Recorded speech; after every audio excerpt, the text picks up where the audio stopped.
a lot of rails will be crisscrossing actually. All the rail lengths will be there. Okay. If it's near the station, whatever land we are giving, ground floor is meant exclusively for parking and circulation. Parking and circulation also you can do in such an innovative way. You can go underground. Okay, 2-3 levels underground. You can spare some space that we're exclusively we're going to create all these facilities. That's how we'll transform. In fact, today it looks like a dream actually, but it is going to happen. Okay, we are confident we will do it. We want it to happen. The whole idea is to make it happen. We will do it. Great. So, is there any questions? Anybody? There you go. You have one? It will not look very different from Bangkok or this thing. What we are doing is actually we are taking Bangalore Delhi Metro. Okay, Bangalore. See, Bangalore, for example, which I should not talk about another metro. They are going for a lot of air conditioning and huge buildings in the middle of the road. Okay, which we would like to avoid here. I told also, I discussed with the MD of Bangalore Metro. I said, why are you unnecessarily increasing the footprint? Actually, you should reduce carbon footprint. You should reduce it. But anyway, they have opted their model is theirs. So when compared to that, here, as I was showing, station per se will be maximum. I mean, again, depending on the road width. If it is 30 meters, width is going to be 30 meters. If it is 20 meters, it's going to be 20 meters. Okay? If it is more than 30, it will be confined to the road width, station per se. Station per se will be a small station. Okay? But all the facilities which I am talking about, actually, say whether it is shopping malls, etc., all these things will be at the private. And this is a symbiotic relationship. One is actually, see, nowhere a metro is financially successful. Okay, metro will have to be subsidized.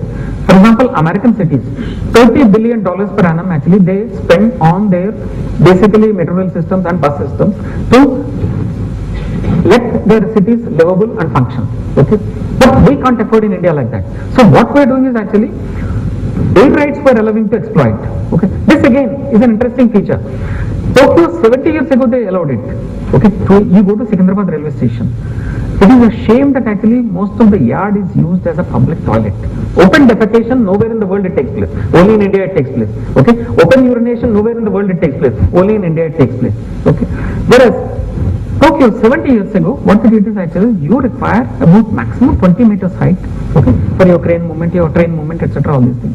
About it, what stopped you actually to commercially exploit the airspace actually and build? They have built good shopping complexes, they built residential complexes, and so actually they have become a prosperous country. This is what we have envisaged in our model actually. So without giving them much financial support, what we are doing is we are allowing them to commercially exploit the airspace, which will be useful for the people and at the same time which will give revenue to the private developer. That's how actually a project of this magnitude has been, a company like L&T has come. What else? If you can think of a company like L&T coming to Hyderabad under the present circumstances which are very, very difficult, all of you know, I don't know how to explain. It indicates the kind of work we have done for this project actually. See, that's what they said. So this kind of a project we have not seen anywhere. The kind of proactive approach you people have adapted is unique. That's how we have participated. Very good. There's a question from Sir, I have a question, or rather I have two questions. One is that while the airport was being built up, the government anticipated that it needs a faster connectivity. So it came up with the elevated express. Is there any similar, anything similar planned where there is a metro rail connectivity, which will connect travel to the airport? That's one question. What is the second question? Second question is that, what we have seen from the pictures is that it's going to reorient, the metro operation is going to reorient the walk of life, the pattern of life. Now, in your experience in the other cities, has it altered the real estate fundamentals? Has the land, for example, today Jubilee Hills is the most... I got it. Yes, two questions. First question, what you are talking about is actually airport connectivity. Yes, in our phase 2 we will not wait for 5 years. okay, immediately after the phase 1 takes off, because we wanted to take up simultaneously, but Government of India said already yours is the world's largest project and they have not sanctioned. Even in the PPP, the government grant which they have sanctioned, that's the highest grant actually, which they have given to any city. They said already it's a very huge project actually. So start off your project, phase 1, and immediately come back to us, we will sanction phase 2, they said. So in phase 2, we are giving connectivity, international airport connectivity. Preferably from, we have not yet finalized, one will be definitely from Falaknuma, that corridor, another 15 kilometers will extend, it will go to Shamshabad International Airport. We are also planning to go from this side also, Shilparamam, Gachibowli, and this route also, we will take it via outer ring road, and this is what we are planning to do. So connectivity is there. So second question, you have raised a very relevant question. All over the world actually, see, in all the cities, say 115 metros, wherever they are there actually, the situation has altered, okay. Even in Delhi recently it has happened. The moment a metro comes, prices will shoot up there in that metro region. Okay. Now, Delhi, there is intense competition among the politicians, all the MLAs, MPs, etc. They want metro to come to their area. Okay. All the towns around Delhi, in fact, they are now cross-subsidizing. For example, Dwarka township was not doing well initially. Right. So, Dwarka township now funded some amount, they gave it to Delhi Metro. They said, please bring metro to our area. With that, the prices shot up there in Dwarka. Now other cities, Haryana is giving money to Delhi Metro, DMRC. Okay. UP is giving money to DMRC.